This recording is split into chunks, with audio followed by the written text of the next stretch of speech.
চারিপাশে শুধু মেঘ আর মেঘ, মাঝখানে হলো আমি আর পানি, পানি আর আমি। ওই পাশে লাল কেন? ওই পাশে লাল কেন? বেলের আলো আছে, সূর্যের আলো। আমি কক্সবাজার দেখিনি, কিন্তু আমি ধনুটের যমুনা নদী দেখেছি, যা কক্সবাজার থেকে কোনো অংশে কম না। কি ঠিক বলছি কিনা বলুন? অনেকদিন পরে সেই আবার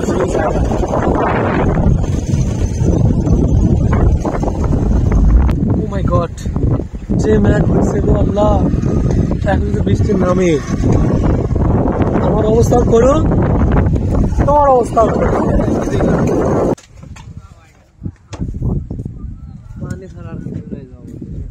যে সুন্দর ম্যাচ হয়েছে,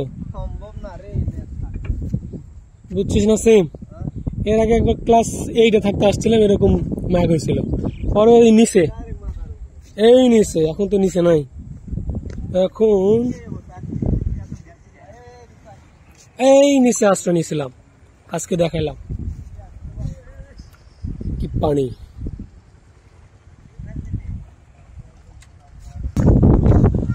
এই জায়গাটা আমার খুব পরিচিত এবং খুব পছন্দের একটা জায়গা।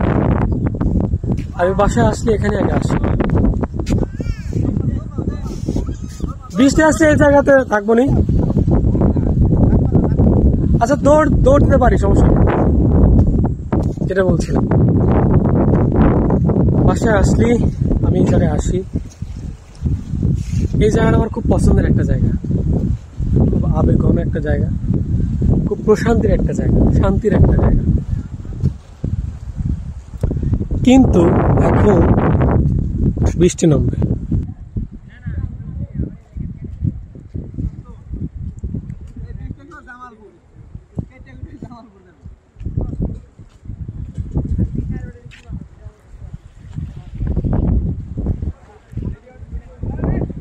এটা হলো যমুনা নদী, ধুনট উপজেলার গোসাইবাড়ি ইউনিয়নের শিমুলবাড়ি বাঁধ বা গহীন বাঁধ নামে পরিচিত।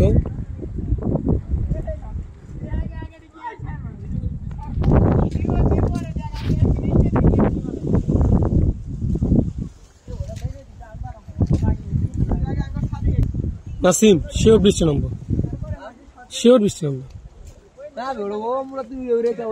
তার মানে আরো যাবে।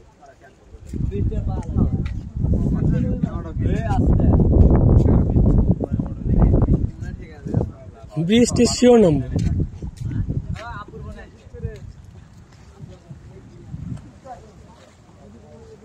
পানির কলধ্বনি,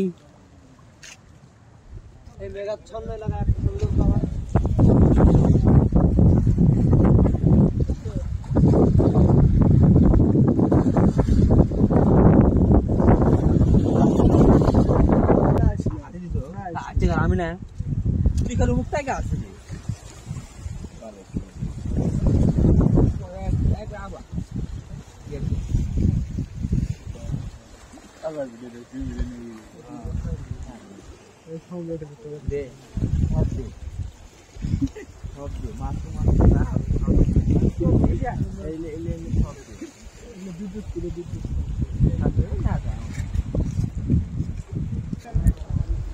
চারিপাশে শুধু মেঘ আর মেঘ, মাঝখানে হলো আমি আর পানি, পানি আর আমি।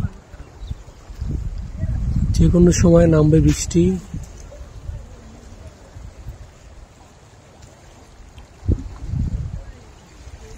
তোর কাছে প্রশ্ন, বল, ওই পাশে লাল কেন? ওই পাশে লাল কেন? বল। বেলের আলো আছে, সূর্যের আলো। সূর্য, সূর্য, সূর্য। ওই পাশেও লাল, এই পাশেও লাল, এই পাশেও লাল। হ্যাঁ, যেটা বলছিলাম, এই জায়গাটা যদিও আমার উপজেলার মধ্যেই খুব পছন্দের একটা জায়গা, খুব আবেগঘন একটা জায়গা। ক্লাস 6 থেকে আমি এখানে আসি, স্কুল পালায় আসতাম, বাসে করে আসতাম, এখনো আসি। বাড়িতে আসলে এখানে আগে আসি, আধা ঘন্টা 1 ঘন্টা বসে থাকি, ভালো লাগে।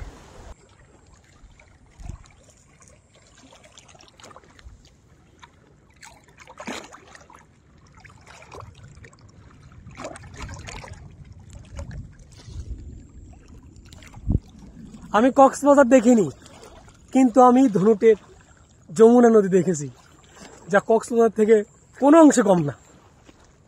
কি ঠিক বলছি কিনা বলুন?